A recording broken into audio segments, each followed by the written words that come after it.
오늘 하나님 말씀은 열왕기상 3장 16절부터 28절까지 열왕기상 3장 16절부터 마지막 절 28절까지입니다.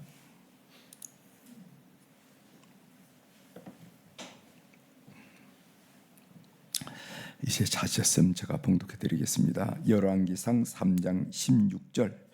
그때 장기 두 여자가 왕에게 와서 그 앞에 서며 한 여자는 말하되 내 주여 나와 이 여자가 한 집에서 사는데 내가 그와 함께 집에 있으며 해산하였더니 내가 해산한 지 사흘 만에 이 여자도 해산하고 우리가 함께 있었고 우리 둘 외에는 집에 다른 사람이 없었나이다.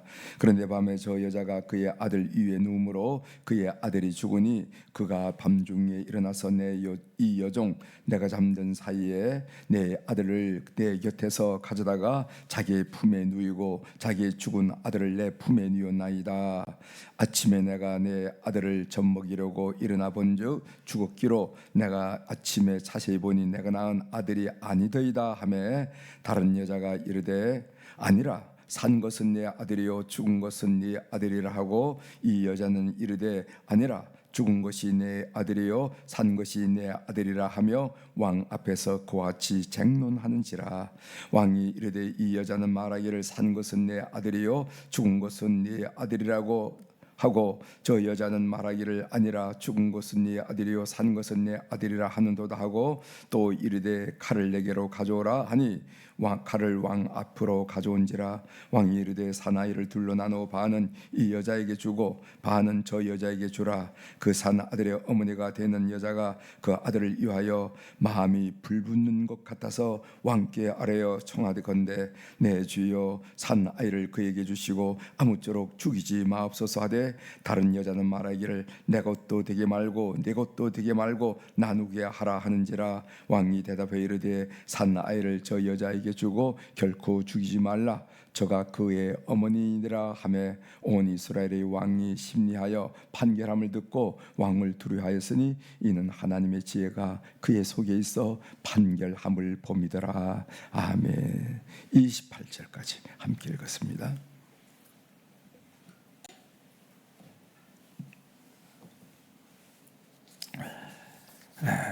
오늘 우리가 너무도 잘 아는 이 말씀을 주제는 솔로몬의 재판 이야기는 우리를 향한 하나님의 사랑 이야기입니다 하는 얘기를 함께 나누려고 합니다. 솔로몬의 재판 이야기는 우리를 향한 하나님의 사랑 이야기입니다. 본문은 솔로몬 재판 이야기인데 여러분 너무도 잘 알죠? 이 이야기는 믿지 않는 사람이라도 그런 사람조차도 다 아는 유명한 이야기. 그래서 재판 이야기하면 솔로몬의 재판, 솔로몬 재판 하면은 이 두 여인 이야기 바로 연상이 될 정도로 너무도 유명한 이야기입니다. 하나님이 주신 지혜가 빛을 발하는 순간이었죠. 그 내용을 보면은 한 집에 창기 2명이 살고 있었다. 이게 창기라는 것은 돈을 받고 몸을 파는 여인으로서 그 사회에서 가장 사람 취급을 받지 못하는 하층 계층, 하층민을 말하는 거죠. 그 창기가 사흘 간격으로 남자 아이를 낳았습니다. 물론 그들의 그 아버지가 누구인지 알지 못하는 사생 아이들이죠. 이 사생아의 장래는 행복하기보다는 불행할 가능성이 더 많습니다. 그러나 창기에게서 태어난 사생아의 아들일지라도 그 생명은 귀한 것입니다. 자, 19절 보겠습니다. 19절. 그런데 밤에 저 여자가 그의 아들 위에 누움으로 그의 아들이 죽으니 자다가 그 어머니가 자기 아들을 깔아 죽이는 사건이 일어났어요. 그 후 두 여인은 서로 산 아이는 내 것이고 죽은 아이는 내 것이라 하면서 성경의 표현으로 말하면 쟁론했다 이렇게 나옵니다. 거기 보니까 증인도 없고 명백한 증거도 없어요. 그냥 입으로만 증언하는 겁니다. 이 산 아이는 내 아이고 죽은 아이는 저 아이입니다. 이렇게 서로 쟁론하는 거죠. 솔로몬 왕은 그 이야기를 듣고 눈 하나 깜짝하지 않고 칼로 이 아이를 반을 갈라서 나눠 가지면 될 거 아니냐. 쉽죠? 그렇죠? 그래? 뭐 심각하게 생각하는 것도 아니고 뭐 눈을 바라보는 것도 아니고 아주 뭐 즉각적으로 즉시로 칼을 가져와라. 반 나눠가지고 가져가면 될 거 아니야. 두 사람이지 반 나누면 되겠네. 세 사람 세 나누면 되고 하면서 이렇게 했다 이 말이죠. 24절에 나옵니다. 또 이르되 칼을 내게로 가져오라 하니 칼을 왕 앞으로 가져온지라. 25절 왕이 이르되 산 아이를 둘로 나누어 반은 이 여자에게 주고 반은 저 여자에게 주라. 이에 산 아기를 반으로 나누어 갖자 하는 여인이 나서고 반으로 나누어 갖자. 그 좋은 생각입니다. 반으로 나누어 갖자 하는 여인이 나타나고 어떤 여인은 한 여인은 아기를 살려 상대 여자에게 주라고 저가 잘못했노라고 그 아기를 살려서 상대 여인에게 주라 하는 그 얘기가 본문에 나옵니다. 26절이죠. 26절 그 산 아들의 어머니 되는 여자가 그 아들을 위하여 마음이 불붙는 것 같아서 왕께 아뢰어 청하건대 내 주여 산 아이를 그에게 주시고 아무쪼록 죽이지 마옵소서. 제발 죽이지 마옵소서 하거든 다른 여자는 말하기를 내 것도 되게 말고 네 것도 되게 말고 나누게 하라 하는지라. 이렇게 얘기했습니다. 누가 이 산 아이의 어머니인지 분명히 있지 않았습니까? 27절 왕이 대답하여 이르되 산 아이를 저 여자에게 주고 결코 죽이지 말라. 저가 그의 어머니니라 하며 그 탁월한 지혜에 대해서 많은 사람들이 대단하구나 하면서 고개를 끄덕였다 한 내용이 28절에 나옵니다. 이 이야기는 솔로몬의 지혜의 탁월성을 드러낸 이야기입니다. 오늘 이 본문을 조금 깊이 좀 생각해 볼 필요가 있어요. 우리는 이 이야기를 읽으면서 이제까지는 솔로몬이 참 탁월한 지혜 소유자야. 어떻게 그런 생각을 했지? 하면서 혀를 끌끌 차면서 감탄을 하면서 솔로몬의 지혜 이야기를 합니다. 제가 여러분들 이 이야기를 들으면서 이런 질문을 하게 된다는 거죠. 그 많은 솔로몬의 지혜와 관련된 이야기 중에서 성경 이야기는 왜 이 아기 죽음 이야기를 먼저 꺼내 들었을까?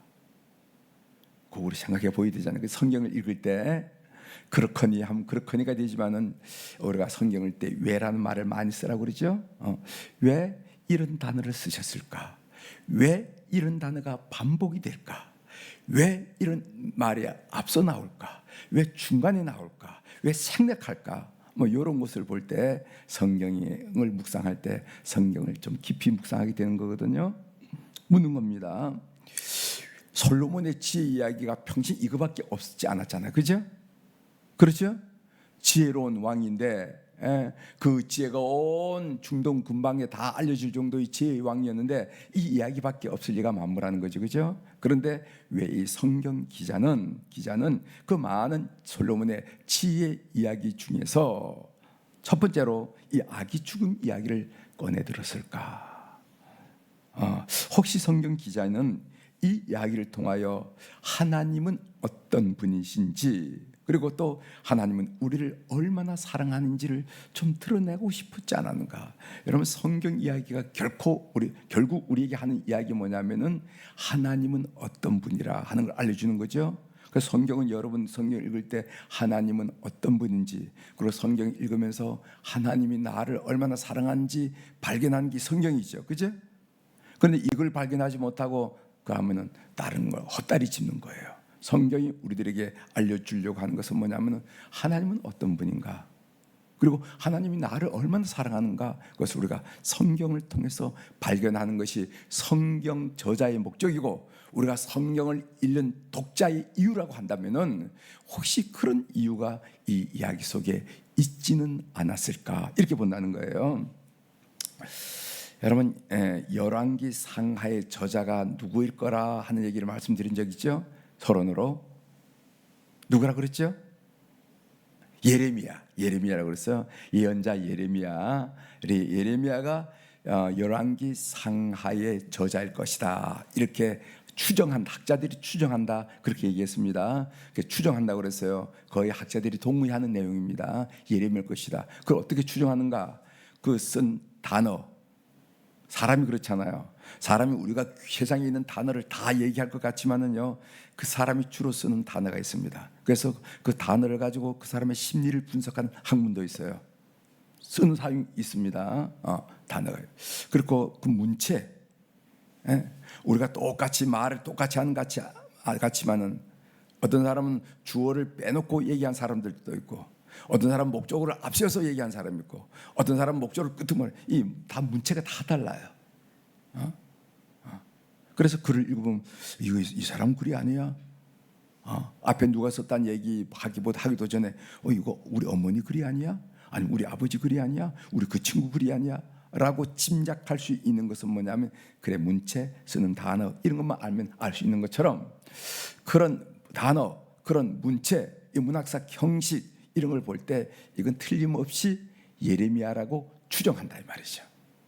그럼 예레미야는 어떤 사람인가? 이 예레미야는 바로 이스라엘이 바벨론 포로 시기에, 포로 전하고 포로 전과 포로 시기에 예언 활동을 했던 사람이 바로 예레미야예요. 그렇죠? 남유다 왕국의 그 바벨론 포로로 잡혀가기 전, 그리고 포로 시기에 예언 활동을 했던 사람이 바로 예레미야라는 겁니다. 그러면은 내가 지금 포로로 잡혀갔는데 내 속에 일어난 회의가 어떤 것일까? 예전에는 말입니다. 전쟁을 하면은 어떻게 인식했냐면은, 우리가 졌다 하면은 우리의 신이 전 걸로 이해하는 거예요. 그렇죠? 예전에는 전쟁에는 신들의 전쟁으로 이해했습니다. 그래서 내가 졌다 하는 것은 내 신이 전 걸로 이해한다는 거예요. 그렇다고 그러면은 여호와 하나님이 그렇게 힘이 없는 분인가? 왜 바벨론과 전쟁에서 우리가 져서 이렇게 포로 잡혀가는가? 또 아니, 하나님이 우리를 선택해서 사랑하신다고 그러는데 그 하나님이 존재한다고 그러면 우리를 왜 미워하실까? 왜 우리가 이런 사랑을 받지 못할까? 그래서 포로 잡혀갈까? 뭐 이런 하나님에 대한 회의가 일어날까요? 안 일어날까요? 당연히 일어나죠. 사람인데. 우리가 믿는 여호와 하나님이 힘이 약하신가?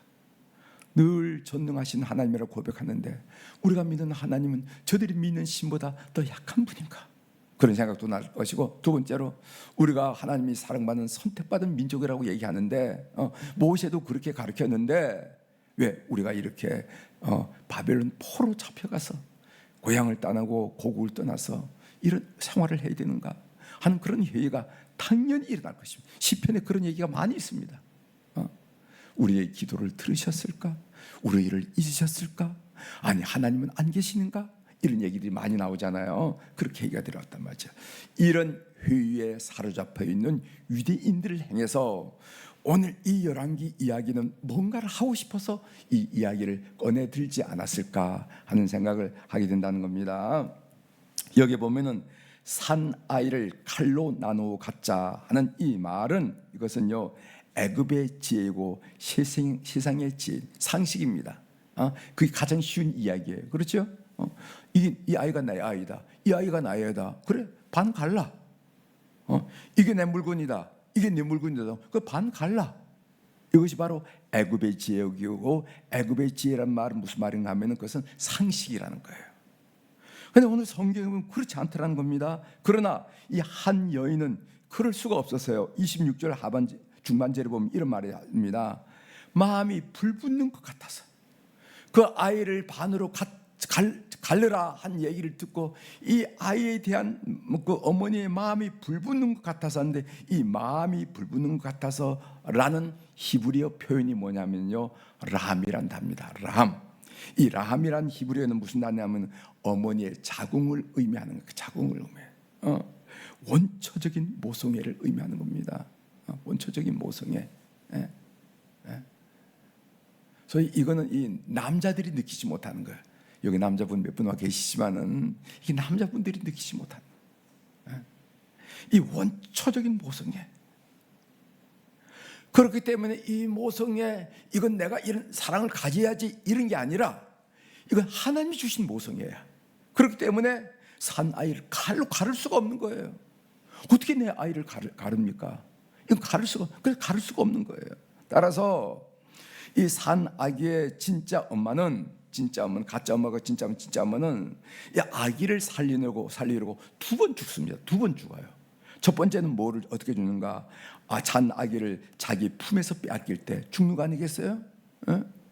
여러분은 다 자기 아이를 자기가 키우셨겠지만은 내가 낳은 아이를 누군가가 뺏어갈 때, 어떤 이유에 의해서 뺏어갈 때 여러분 죽는 거 아니겠습니까? 부모가, 엄마가. 그 두 번째로는 산 아기를 살리려고 그 아이를 포기했을 때, 내 아이 아닙니다, 그 집 아이예요 라고 포기했을 때, 이것도 엄마가 죽는 게 아니냐 말이죠. 그렇게 생각되죠? 그래서 이 엄마는 이 사나이 엄마는, 진짜 엄마는 이 아이 이 한 놈을 살리기 위해서 두 번 죽을 경험합니다. 두 번 죽음. 엄마가 죽어야 아기가 살아나는 이 엄마의 마음이 누구의 마음이냐면 하나님의 마음이라는 거예요. 이 하나님의 마음을 예레미야는 이스라엘 백성이 좀 알았으면 좋겠다는 겁니다. 이 하나님 마음, 너희들 바벨론 포로 갔다고 하나님 원망하지, 하나님 의시하지, 하나님이 회의하지, 아니야. 너희들 향해서 들끓는 마음을 가지고 계신 분이 하나님이야 라고 그 백성들에게 정확하게 소개하기 위해서 이 이야기를 꺼내들지 않았는가. 그래서 예레미야 31장 20절에 보면 이런 말씀이 있어요. 에브라임이 이스라엘을 말하죠. 에브라임은 나의 사랑하는 아들 기뻐하는 자식이 아니냐. 내가 그를 책망하여 말할 때마다 깊이 생각하노라. 그러므로 그를 위하여 내 창자가 들끓으니 내가 반드시 그를 불쌍히 여기리라. 여호와의 말씀이라.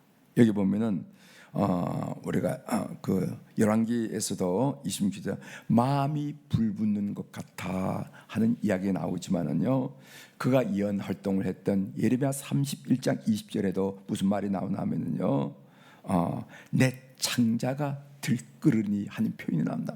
이 표현이 유사하지 않아요? 이 내 창자가 들끓으니 하는 말은 단장지혜라. 여러분 단장지혜란 말 아시죠? 창자가 끊어지듯 고통을 느끼고 아픔을 느끼는 거 보고 단장지혜라 그러죠. 단장지혜.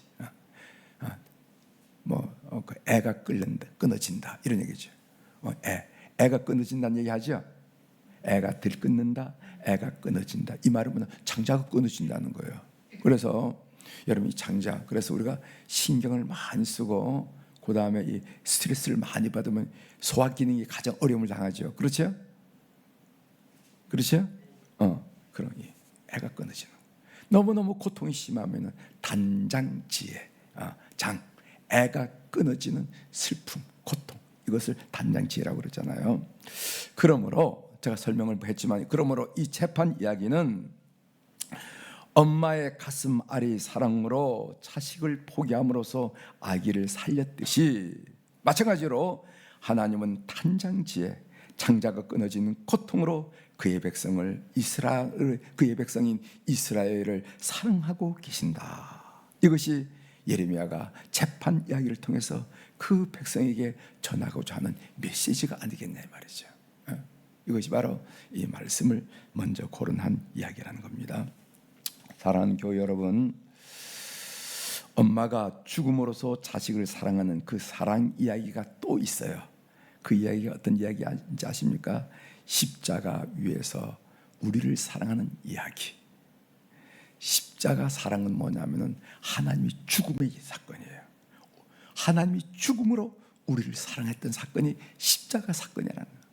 여기에 단장지혜가 있는 거예요. 그렇구나.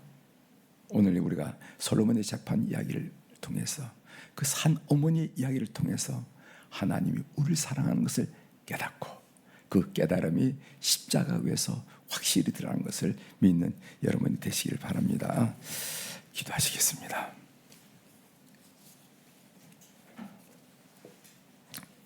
하나님 아버지, 우리가 솔로몬의 재판 이야기, 너무도 유명한 이야기지만은 왜 열왕기 상하 기자는 이 이야기를 솔로몬의 치세 처음에 이 이야기를 먼저 꺼내 들었을까? 예레미야는 이 이야기를 통해서 그 백성들에게 어떤 얘기를, 어떤 하나님의 마음을 전하고 싶었을까 하는 그런 묵상 중에 오늘 함께 나눌 수 있도록 도와주셔서 하나님 감사합니다. 이 어머니는 2번 죽어서 산 아이를 그 가슴에 빼앗길 또 한 번 죽음을 경험하고 버젓이 내 아임이 분명해도 불구하고 이 산 아이를 살리기 위해서 내 아들이 아닙니다, 왕여 용서하옵소서, 이게 저 아이 아닙니다, 이 아이에게 손을 대면 안 됩니다 하는 그 마음속에서 2번 죽었다 한 얘기를 우리가 본문을 묵상하면서 느꼈습니다. 그런데 이 엄마만 죽은 것이 아니라 우리를 사랑하기 위해서 하나님이 십자가에 죽은 사건을 우리가 지난 부활절 전에 경험하면서 은혜를 받았습니다. 우리는 이렇게 귀한 사랑받는 존재임을 오늘 이 본문을 묵상하면서 우리가 하나님의 음성으로 고이 들을 수 있도록 은총을 베풀어 주셔서 나를 살리기 위해서 우리 하나님이 우리 주 예수 그리스도께서 돌아가셨구나 하는 생각으로 감격하고 감사하는 하루가 되도록 역사하여 주옵소서. 하나님, 오늘도 우리 사랑 교우들이 주님 앞에 1000번째 헌금을 드리게 도와주셔서 하나님 참 고맙습니다. 하나님, 많아서 드린 것도 아니고 쓸데없어서 드린 것도 아니고 쓰고 남아서 돈이 이쪽 저쪽으로 지표가 왔다 갔다 해서 그냥 드린 것이 아니라 땀, 눈물, 애씀, 고통, 간구, 정성, 이 모든 사연이 있는 물질을 주님 앞에 올려 싸우니 주께서 연락하시고 기억하여 주시옵소서. 그래서 우리가 이 땅의 삶을 살지만은 하나님의 강력한 지지와 간섭하심과 이끄심과 눈동자처럼 살피시는 그 사랑 속에 살아가고 있음을 우리 스스로도 순간순간 깨닫고 느끼고 보게 하시고, 많은 주변 사람들도 저 사람은 달라, 분명히 다르다고 라고 간증할 수 있는 삶이 되도록 역사하여 주시옵소서. 하나님, 오늘 이 수요일 날에는 우리 자녀들, 자손들을 위해서 특별히 기도하는 날이 되게 하시오니 감사합니다. 하나님, 우리가 아기 낳기를 해서 아이를 정성스럽게 키우려고 하지만은 사실은 우리가 아이를 위해서 할 수 있는 일이 거의 없다는 것을 고백하지 않을 수가 없습니다. 우리 어머니 부모님들이 질병을 막을 수가 있습니까? 건강을 막을 수가 있습니까? 진학을 막을 수가 있습니까? 삶의 목표를 지어줄 수 있겠습니까? 아무것도 할 수 없음을 저희들이 고백드리면서 이 수요일마다 하나님께 머리를 조아리고 손을 모으고 간구합니다. 기도밖에 할 수 있는 일이 없어서, 기도가 최고임을 믿으면서 우리 자녀들의 얼굴을 그리고 우리 자손들의 손자 소녀들의 얼굴을 그리면서 그 이름을 주님 앞에 올려드리오니 역사하여 주시옵소서. 해외에서 일하는 자녀들, 학문하는 자녀들, 직장생활하는 자녀들, 그리고 군무에 나가는 우리 자손들, 또 사업하는 자녀들, 직장에 처음 들어가는 자녀들, 우리 결혼하는 자녀들, 배우자를 선택하고 순산을 기다리는 자녀들, 하나님 아버지, 또 이제 한 번 더 이제 재수를 해서 공부하고 있는 자녀들, 하나님 아버지, 저들의 상황을 하나님이 잘 아신 줄 믿사오니 역사하여 주시옵소서. 그래서 부족한 우리지만은 우리의 믿음이 기대되는 것처럼 축복도 기대되어서 하나님 앞에 여러모로 형통하고 평탄한 하나님의 역사를 경험할 수 있도록 저희들의 후손들을 축복하여 주시옵소서. 오늘 또 하늘의 주권과 땅의 주권을 가진 우리 주님의 권세 있는 이름으로 이 새벽에 선포합니다. 내 영혼이 잘된 같이 범사가 잘되고 강건한 축복을 우리 모든 교우들이 7시에 말씀을 듣고 하루를 시작하는 우리 교우들이 하루를 살아가면서 많이 체험하며 영광을 아버지 앞에 올려드리며 우리 하나님을 찬양하는 하루가 되도록 은혜를 베풀어 주옵소서. 하나님, 오늘은 투표하는 날입니다. 늘 하나님께 고백드리지만은 우리 민족의 역사의 주권자는 하나님을 고백드리면서 사람의 마음을 움직이게 하는 것은 사람의 연설이 아니라 하나님인 줄 고백드리면서, 그리고 또 이 민족을 이끄는 것이 하나님의 뜻대로 이끄는 것이 우리 민족사의 최고고 최선임을 믿으면서 하나님 이 투표를 주님께 맡겨오니 역사하여 주시옵소서. 감사드리며 예수님의 이름으로 기도 올리옵나이다. 아멘. 하늘에 계신 우리 아버지여, 이름이 거룩히 여김을 받으시오며 나라가 임하시오며 뜻이 하늘에서 이루어진 것 같이 땅에서도 이루어지이다. 오늘 우리에게 일용할 양식을 주시옵고 우리가 우리에게 죄진 자를 사하여 준 것 같이 우리 죄를 사하여 주시옵고 우리를 시험에 들게 하지 마시옵고 다만 악에서 구하시옵소서. 나라와 권세와 영광이 아버지께 영원히 있사옵나이다. 아멘.